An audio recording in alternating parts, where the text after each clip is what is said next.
உமாமேஸ்வரன் sir, வணக்கம் எப்படி பார்க்க வேண்டியிருக்காரு? யாருடைய சார். கை வாங்கியிருக்காரு? சார், கை ஓங்கியிருக்கிறது வந்து திமுகவுடைய கை தான் ஓங்கியிருக்கிறது. இதுல வந்து டிஎம்டிகேவால தான் வெற்றி வந்து உறுதி செய்யப்பட்டிருக்கு திமுகன்ற கூற்று வந்து பொய். அப்படி ம்ஹ்ம். கிடையாது. இவங்க வந்ததுனால தான் அவங்களுக்கான வெற்றி மார்ஜின் வந்திருக்கு அப்படின்றது இல்ல. வித்தவுட் தேமுதிக ஆல்சோ அவங்களுக்கு வந்து இல்ல, அந்த திரு உதயநிதியே சொன்னாரு. என்ன சொன்னார்ன்னா, அவர் வந்து ஒரு மாடஸ்ட் ரிப்ளையா அவங்க சொல்லலாம் சார். அவங்களால வந்து இதயம் இல்ல இனித்தது அவங்க அந்த இல்ல ஏற்கனவே எங்க வெற்றி உறுதி செய்யப்பட்டு விட்டது. அவங்க வந்தனால இன்னும் கொஞ்சம் அது உறுதியா உண்மதான், இருக்கு அப்படின்னு உண்மதான். சொல்லி அது அது அப்படின்னு சொன்னார். மாடஸ்ட்டா சொல்றேன். அவங்க இல்லனாலுமே உங்களுக்கு வெற்றி உறுதி. ஆனா ம், ம். இது எலக்டோரலி இவங்களுக்கு வந்து பெரிய பூஸ்ட் குடுக்கறத விட பெர்செப்ஷன் வைஸ் இவங்களுக்கு வந்து ஒரு மிகப்பெரிய பூஸ்ட் யாருக்கு கிடைச்சிருக்குன்றது பெர்செப்ஷன்? பெர்செப்ஷன் வைஸ் திமுக கூட்டணிக்கு தேமுதிகவுடைய வருகை வந்து ஒரு மொரால் பூஸ்ட் குடுத்திருக்கிறது வந்து உண்மை. இல்ல, இப்ப நீங்க சொன்னது 2 முரண் இருக்க மாரி இருக்கு. நீங்க அவங்க வந்ததுனால வெற்றி அடைய மாட்டாங்க. அவங்க வர்றதுனால வெற்றி அடைய மாட்டாங்கன்னு சொல்லல. இல்ல, பெர்செப்ஷன் இல்ல, அவங்க வர்றதுனால தான் வெற்றி இல்ல வருது அதான் அப்படின்னு அந்த இல்லை. அந்த வெற்றி இவங்க உறுதி செய்யலன்னு நான் புரிஞ்சுக்கிறேன். ஆமா. இப்போ அவங்க பெர்செப்ஷன்ல அவங்களுக்கு வந்து குடுக்கறதுல என்ன? அது இல்லைங்க. அது வெற்றி தானே அது. இல்ல, இவரு சொன்னாங்க இல்லையா? ம். இவங்க ஜெயிக்கிற பக்கம் போய் சேருவாங்க. இவங்க எந்த பக்கம் அலை அடிக்குதோ அந்த பக்கம் போவாங்கன்னு. இது அது உண்மையாகவே நீங்க வச்சுக்கிட்டா கூட, ம். யார் பக்கம் வந்து இந்த பக்கம் ஸ்ட்ராங்கா இருக்கு அப்படின்றனோட இண்டிகேட்டரா இத நீங்க நிச்சயமா எடுத்துக்கலாம். ஓ! 1. அண்ட் தென் விஜய்ன்ற ஒரு ஸ்டார் வேல்யூ உள்ள ஒரு ஆள் ம். எலக்ஷன்ல இறங்கி இருக்கும் பொழுது, ம். அவங்கள கவுண்டர் பண்றதுக்கான ஒரு பிரச்சாரத்துக்கான ஒரு மிக முக்கியமான ஒரு ஆளா திமுகவுக்கு ஒரு ஆள் கிடைச்சிருக்கிறது வந்து உண்மை. கமல்ஹாசன் ஆல்ரெடி இருக்கிறாங்க. கமல்ஹாசன் போதாது. நீங்க கமல்ஹாசன் விஜய் பவருக்கு வந்து கமல்ஹாசன் போதாது. ம். நீங்க ஒரு கமல்ஹாசன் மட்டுமே அவர் போதும். லியோ 2லாம் நடிக்கணும்னு சொல்லி தம்பி வரணும்னுலாம் சொல்லியிருக்கிறாரு. அது அது 2வது. இவங்க டிஎம்கே வந்து விமன் சென்ட்ரிக் ஸ்கீம்ஸ் நெறைய இன்ட்ரோடியூஸ் பண்ணியிருக்கிற ஒரு சூழல்ல, ம். விமன் வாய்ஸஸ் அதிகமா தேவை. அத வந்து அதிகமா எடுத்துட்டு போறதுக்கான ஒரு ஆட்கள் தேவை. தன்னோட கட்சியில இருக்கக்கூடிய பெண் தலைவர்கள் அல்லாது வேற ஒரு கட்சியில இருக்கக்கூடிய பெண் தலைவர்கள் வந்து சூறாவளி சுற்றுப்பயணமா போய் வாய்ஸ் அவுட் பண்றதுக்கும், ம். இன்னும் ஓப்பனா சொல்றதுன்னா நார்த்தன் தமிழ்நாட்டுல, அப்புறம் ஸ்ரீவைகுண்டம், திருநெல்வேலி, இன்னும் கொஞ்சம் டவுன் சவுத்துல தெலுங்கு ஸ்பீக்கிங் கம்யூனிட்டியில இருக்கவங்களுடைய வோட் பேங்கை வந்து ஒரு மாதிரி கிறிஸ்தவ நாடார் ஓட்டு பாதிக்கப்படும் விஜய் வர்றதால அப்படின்னு சொல்லப்படுற ஒரு டைம்ல இவங்களோட இன்க்ளூஷன் வந்து அந்த சின்ன எட்ஜ் வந்து நிச்சயமா கொடுக்கும். நீங்க கம்யூனிட்டி வைஸ் செக்மெண்ட் வைஸ் பண்ணனால நம்ம பிரிச்சு பேசலாம். யாதவர் குலர் அவர்கள் வந்து பாஜகவுக்கு சப்போர்ட் பண்ணி நைனான் அவர்கள் சந்திச்சு பேசியிருக்கேன் பார்க்கணும். அதே போல செட்டியார்கள் ஒரு பிரிவு வந்து அவர்கள் வந்து ஆதரவு கொடுக்குறாங்கன்னு பார்க்கணும். தெலுங்கு பேசக்கூடிய வேறு சில கம்யூனிட்டி இருக்காங்க, அவங்க வந்து சப்போர்ட் பண்ணுறதா நம்ம பேசணும். இப்போ இந்த கேட்டகரைசேஷன் இல்லாமல் ம். பிரேமலதா அம்மையார் அவர்கள் வந்து தான் இந்த ஃபேக்டர்ஸ், அதாவது திமுகவுக்கான ஃபேக்டரை அந்த சமூகத்தின் மக்கள்கிட்ட கொண்டு போய் சேர்க்க வேண்டிய தேவை இருக்கா? தேவை அதனால இல்ல சார். நான் முதலே சொன்ன மாதிரி இவங்க வர்றதுனால தான் அந்த தேவை இருக்குன்னு இல்ல. இவங்க வந்ததுனால ஒரு வேல்யூ ஆடட் சர்வீஸ், ஒரு ஆடட் பூஸ்ட் அவ்வளவுதான். இவங்க அது வந்ததுனால கன்வெர்ட் ஆகுமான்னு தான் கேட்குறேன். கண்டிப்பா கன்வெர்ட் ஆகும். ம். கண்டிப்பா கன்வெர்ட் ஆகும். இந்த எலெக்ஷனுக்கு வந்து அதை நம்பக்கூடிய இடத்துல அந்த மக்கள் இருக்காங்களா? அது பிலீவ் பண்ணக்கூடிய நிச்சயமா ஃபேக்டர் நிச்சயமா சார். இப்போ ஒரு ம். கட்சி வந்து தனித்து போட்டியிடும்போது அதனோட வாக்கு சதவீதம் ஒரு விதமான வாக்கு சதவீதம். ஓகே. திமுகவோட இருக்கும்போது அவங்களோட வோட் பேங்க் ஒரு மாதிரி இருக்கும். அதிமுகவோட இருக்கும்போது அவங்க வோட் பேங்க், அதாவது இந்த கட்சியினுடைய வோட் பேங்க்ன்றது அவங்க தனியா போட்டி போட்டா 0.25, அவங்க சேர்ந்து போட்டி போட்டா 2.5, இதெல்லாம் வந்து எலக்டோரல் ஆஸ்பெக்ட்ல பார்க்கும்பொழுது ஒரு கொலிஷன்ல அவங்க எங்கெங்க இருக்காங்களோ அதை பொறுத்து மாறுபடும். சரி. ஆல்ரெடி சொன்ன மாதிரி இவங்களுக்கு ஆல்ரெடி 40+ தாண்டிட்டதுல ஒரு 45K ஒரு 46K நோக்கி நகர்ந்து போற ஒரு பயணத்துல இவங்க ஒரு வேல்யூ அடிஷன். அந்த வேல்யூ அடிஷன் இவங்களால தான் வெற்றி வருது அப்படின்ற மாதிரி நிச்சயம் கிடையாது. ஆனா அவங்க வர்றதுனால இல்ல, இப்போ ஒரு வெற்றி பெர்செப்ஷன் பேசிஸ்ல இவங்க பக்கம் ஒரு சாதகமான காற்று இருக்கு அப்படின்ற ஒரு இமேஜுக்கு பில்டப் யூஸ் ஆனா ஜவஹர் அலி சொன்னாரு, நீங்க அந்த பாயிண்ட் 2 பாயிண்ட் அவர் சொன்னார். ஒன்னு, தேமுதிக வந்து தொடர்ச்சியாக வேறு வேறு கூட்டணியை நோக்கி சென்று கொண்டே இருக்கிறார்கள். இன்னொரு பெர்ஸ்பெக்டிவ் என்னன்னா, தேமுதிக இருந்த கூட்டணி ஜெயிச்சதில்லைங்கிற ஒரு விஷயத்த சொல்றாரு. 2011 நான் சொல்றேன், ஜெயிச்சதில்லைங்கிற சொல்றாரு. இன்னொன்னு, திமுக மீண்டும் ஜெயிச்சதில்லைங்கிற வரலாறையும் 2 விஷயத்தையும் சொல்றாரு. இதை ஒப்பிட்டு பார்க்க வேண்டியிருக்கா கேட்குறேன். இல்ல, அப்படி அவர் சொல்றது அப்படியே எடுத்துக்கணும்ல. அவர் சொல்றது நிறைய வந்து சீச்சி இந்த பழம் புளிக்கும், எங்களுக்கு இல்லைன்னா அவங்க சரியில்லை அப்படின்னு சொல்ற ஒரு டோன்ல தான் இருக்கு. இந்த ஸ்வீட் பாக்ஸ் பேரம் இதெல்லாம் வந்து இவங்க பேசிக்கிட்டு இருக்கும் பொழுது இவங்க கொஞ்ச நாள் முன்னாடி எஸ்பி வேலுமணியும் அவங்களும் ஈஷால இருக்கும்பொழுது அப்பெல்லாம் இவங்களுக்கு தோணவில்லையா அப்படின்றது ஒரு கேள்வி வந்து நிச்சயமா எழுது. அதற்கடுத்து இவங்க சொல்றது நாங்களே அவங்கள வேணான்னு கழட்டி விட்டோம், அப்படி ஒண்ணும் இல்லையே. உண்மையிலே கழட்டி விடப்பட்ட கட்சி வந்து அதிமுக தான். பிள்ளையார் சொல்லி போட்டாங்க, தொண்டர்கள் வராங்க. இன்னும் ஓட் பேங்கே ப்ரூவ் பண்ணப்படாத தாவேகாவால் கழட்டி விடப்பட்ட கட்சி தான் அதிமுக. அவங்களுக்கு வந்து தேமுதிகவை பத்தியோ திமுகவை பத்தி சொல்றதுக்கோ எந்த விதமான தார்மீகமும் இல்லை. இந்த எலெக்ஷன்ல வந்து பாஜக இல்லை என்றால் இவங்க சொல்ற மாதிரி பெருசா அவங்க இருக்காங்க இவங்க இருக்காங்க, யார் இருந்தாலும் ஒரு தாவேகா கூட சீண்டாத ஒரு கட்சியா தான் அதிமுக இருக்கு. இப்ப ரிவர்ஸ்ல பார்க்கணும். தாவேகா சீண்டலையா, தாவேகாவை யாரும் சீண்டலையா? இல்ல ரெண்டுமே உண்மை சார். ஆனால் ஒரு பொதுச் செயலாளரே போய் இவங்க நம்ம கட்சிக்கெல்லாம் இவங்க வரப்போறாங்க, இந்த கொடி பறக்குது பாருங்க அப்படின்னு தேமுதிக பிரேமலதா சொன்னாங்களா? உதயநிதி சொன்னாரா? ஸ்டாலின் சொன்னாரா? ராமதாஸ் சொன்னாரா? எடப்பாடி ஒருத்தர் மட்டும்தான் என்ன சொன்னாரு? ஒரு ப்ரூவன் ஓட் பேங்கே இல்லாத ஒரு கட்சி வந்து அவங்க கொடியெல்லாம் அசிட்டாங்க, பெரிய ஆட்கள் வர போறாங்க, எங்க கட்சி பயங்கர ஸ்ட்ராங்கா இருக்குன்னு அவங்களாலுமே சீண்டப்படாத ஒரு கட்சி தான் வந்து அதிமுக.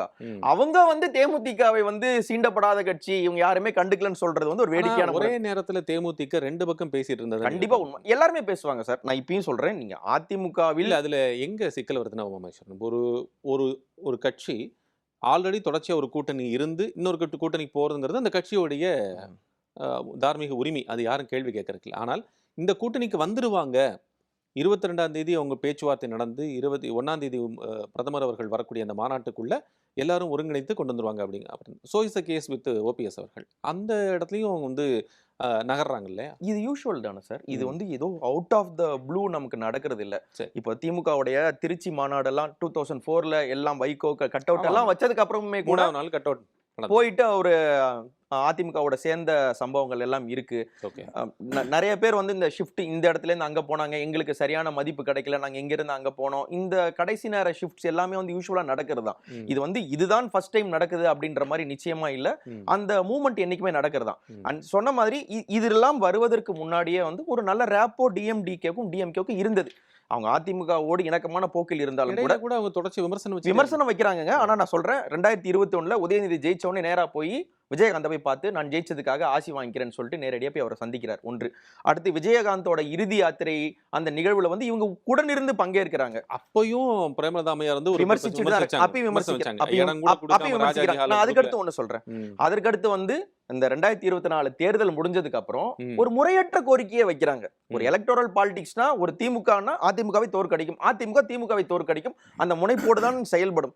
பிரேமலதா வச்ச ஒரு கோரிக்கையில ஒரு ஆதங்கம் வந்து ஒரு என்ன மாதிரியான ஆதங்கம் அப்படின்னு விமர்சனம் கூட சொல்ல முடியாது. ஏங்க ஒரு சின்ன பையன் நிக்கிறான், நீங்க அவனை கூட ஜெயிக்க விட மாட்டீங்களா அப்படின்றது வந்து கிட்டத்தட்ட ஒரு உரிமையை எடுத்துக்கிட்டு சண்டை போடுற ஒரு டோன். அந்த பாயிண்ட்டுக்கு அவங்க போன பின்னாடி அவங்களுடைய பார்ட்டி ரிவைவ், விஜயகாந்த்ன்ற ஒரு ஐகான் மறைஞ்சதுக்கு அப்புறம் அவங்க பார்ட்டி ரிவைவ் பண்ண வேண்டிய தேவை இருக்கு. அந்த ரிவைவ் பண்ண வேண்டிய தேவையை அதிமுக நிறைவேற்றி கொடுத்திருந்தா அவங்க திமுக வரப்போறது இல்ல. பெர்ஸ்பெக்டிவ்ல பார்க்க வேண்டியிருக்கு. அதை நிறைவேற்றி கொடுக்கிறதுனால அவங்க திமுக பக்கம் வந்திருக்காங்க. இது ஜஸ்ட் ஒரு சாதாரண ஒரு எலக்டோரல்.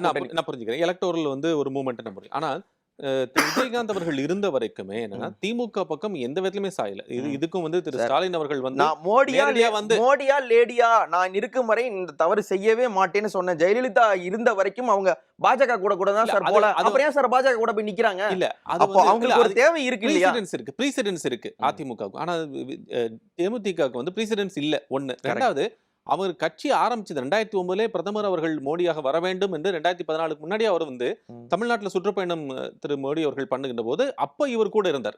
உங்களுக்கு நினைவு இருக்கு. வெண்டாடி வேந்தர் மோடின்ற பேச்சை முதல்ல சொன்னது. ரெண்டாவது, தேசிய பார்வை கொண்டவர் திரு விஜயகாந்த். அப்படிங்கும்போது அந்த என்டிஏ அலையன்ஸ் தொடர்ச்சியாக டிராவல் பண்ணியிருக்கிறதுங்கிறத நம்ம பார்க்கிறோம். அவர் திமுகவை கடுமையாக விமர்சித்தார், ரெண்டு பக்கம் விமர்சிச்சார். ஆனால் திமுகவை எதிர்த்து தான் அவர் வந்து இது கொண்டார். அவருக்கான இழப்புகள் இருப்பதாகவும் சொல்லி இருந்தார். அப்போ அந்த ஒட்டுதல் நடக்குமாங்கிறதான் கேள்வி. சார், ஒட்டுதல் வந்து நீங்க கொள்கை அடிப்படையில் அந்த ஒட்டுதல் இருக்குமான்னு கேட்டா, நீங்க ரொம்ப கொள்கை அளவில் ஒன்றுபட்டு இருக்கக்கூடிய கட்சிகள், நீங்க நினைக்கிற கட்சிகளுக்கு கூட அந்த ஒட்டுதல் இருக்காது. ஆனால் ஒரு எலக்டோரலி அவங்களுடைய என்னுடைய வெற்றி இவங்களை சார்ந்தும் இருக்கிறது, இவங்களோட வெற்றி என்னை சார்ந்தும் இருக்கிறது என்னும்போது எலக்டோரலி அவங்க சேர்ந்து வேலை பார்ப்பாங்க. உங்களோட இந்த தேமுதிக இதுகாரும் திமுக மேல் வச்ச விமர்சனங்கள் அப்படியே தான் இருக்கு. அது ஒன்றும் அப்படியே வாஷ் பண்ணப்பட்டு போல இவங்க சொன்னதும் அவங்கெல்லாம் அப்படியே தான் இருக்கு. ஆனா ஒரு எஸ்ஐஆர் பணி நடக்கும் பொழுது யார் யார் வேலை பார்த்தா நீங்க பாத்தீங்கன்னா, எஸ்ஐஆர் ஃபார்ம் அந்த ஓட்டு நீக்கப்படுது, அதற்காக வேலை பார்க்கணும்ட்டு திமுக களத்துல வேலை பார்க்கறாங்க. பயங்கரமா அதிமுகவும் வேலை பார்க்கறாங்க. திமுக எந்த அளவு செய்தோ அதற்கு நிகராகவோ சில இடங்கள் அதற்கு மிகவும் வேலை பார்க்கறாங்க. அதற்கடுத்து அதிகமா வேலை பார்த்த கட்சி வந்து தேமுதிக.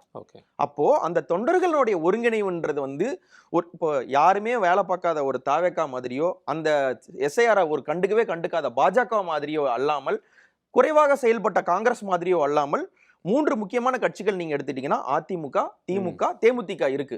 அப்ப தலைவர்கள் சேருவதற்கு முன்னாடியே ஃபீல்டுல வந்து அதிமுக தொண்டர்கள், திமுக தொண்டர்கள், தேமுதிக தொண்டர்கள் எலெக்ஷனுக்கு ஒரு மாதிரி கியர் அப் ஆயிட்டதுனால அவங்களுக்கு நீங்க கேட்கலாம், ஏன் அவங்க அதிமுக பக்கம் போயிருந்தா ஒரு மாதிரி, திமுக பக்கம் போயிருந்தா ஒரு மாதிரின்றது வேற.